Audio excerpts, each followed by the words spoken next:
तराई के घने जंगलों के बीच बसा था एक छोटा सा गांव, धनगुड़ी। झरनों की आवाज, मिट्टी की महक और प्रकृति की गोद में बसा ये गांव बाहर से जितना शांत और सुंदर लगता था, अंदर से उतना ही पीड़ादायक था। यहाँ हर पेड़ के पीछे एक कहानी थी, हर घर के भीतर एक संघर्ष। इन्हीं कहानियों में से एक थी सीमा की। सीमा की उम्र सिर्फ 19 साल थी। सांवला रंग, तीखी आंखें और चेहरे पर कुछ ऐसा तेज कि जो भी देखे बस देखता रह जाए। उसका सपना था स्कूल की टीचर बनने का, लेकिन तराई के उस हिस्से में लड़कियों के सपने अक्सर दहेज, गरीबी और मजबूरी के तले दबकर दम तोड़ देते थे। सीमा के पिता की कुछ साल पहले ठेकेदारी करते हुए मौत हो गई थी। कहा गया निर्माणाधीन पुल का हिस्सा गिर गया, लेकिन गांव वालों को पता था ये बस एक हादसा नहीं था। ये उस भ्रष्ट व्यवस्था की देन थी जिसमें इंसान से ज्यादा मुनाफा मायने रखता है। अब घर चलाने की जिम्मेदारी सीमा और उसकी माँ जानकी पर थी। माँ खेतों में मजदूरी करती और सीमा गांव के स्कूल में बच्चों को पढ़ाती, बिना किसी पैसे के। उसे उम्मीद थी कि एक दिन मास्टरनी की नौकरी मिल जाएगी।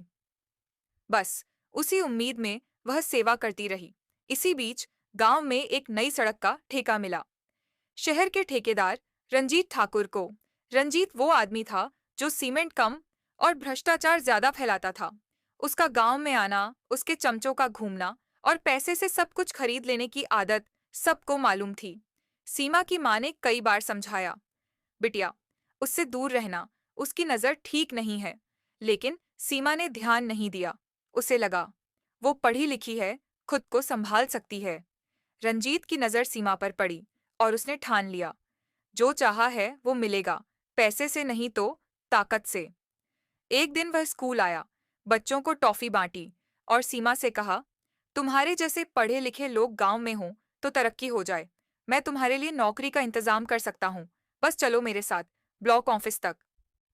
सीमा चौंकी, लेकिन कुछ नहीं बोली। घर जाकर माँ को बताया। माँ डर गई, बोली, बिटिया, तेरा भला हम खुद कर लेंगे, किसी पराये मर्द पर भरोसा मत कर। लेकिन गरीबी ने जैसे सीमा के कान बहरे कर दिए थे। अगली सुबह सीमा रंजीत के साथ बाइक पर बैठ गई।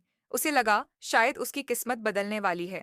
पर रंजीत उसे ब्लॉक ऑफिस नहीं, शहर के अपने गेस्ट हाउस ले गया। सीमा ने पूछा तो बोला, भीड़ बहुत है वहां, यहीं बैठते हैं, अधिकारी यहीं आ जाएंगे।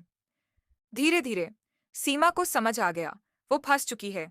कमरे की कुंडी अंदर से बंद हो चुकी थी। सीमा रोते हुए बोली, मैंने आप पर भरोसा किया था, आपने मुझे धोखा दिया। रंजीत उसकी ओर बढ़ा और बोला, अब निकल नहीं पाओगी, चुपचाप मान लो, वरना बदनामी होगी। लेकिन रंजीत ये नहीं जानता था, सीमा सीमाएं तोड़ सकती हैं पर चुप नहीं रह सकती। सीमा ने एक फूलदान उठाया और उसके सिर पर दे मारा, फिर दरवाजा तोड़कर भाग निकली। रास्ते में ऑटो पकड़ा और सीधे थाने पहुंच गई। लेकिन थाने में रिपोर्ट नहीं लिखी गई। पुलिस वालों ने उल्टा कहा, तुम ही गई थी उसके साथ, अब क्यों शोर मचा रही हो। गांव में भी लोगों ने ताने मारे, लड़की ही दोषी है, अकेली क्यों गई थी। माँ बेटी टूट चुकी थीं, लेकिन सीमा ने हार नहीं मानी। उसने महिला आयोग में शिकायत की, मीडिया को पत्र लिखा और सोशल मीडिया पर अपनी आप बीती साझा की। धीरे धीरे उसकी आवाज सुनी जाने लगी। शहर की एक पत्रकार, नैना वर्मा, उसकी मदद को आई। नैना ने उसकी कहानी छाप दी और मामला पूरे राज्य में फैल गया। 4 महीने की लंबी कानूनी लड़ाई के बाद रंजीत ठाकुर गिरफ्तार हुआ। कोर्ट में साबित हुआ कि उसने पहले भी कई बार ऐसा किया है, लेकिन हर बार बच निकला।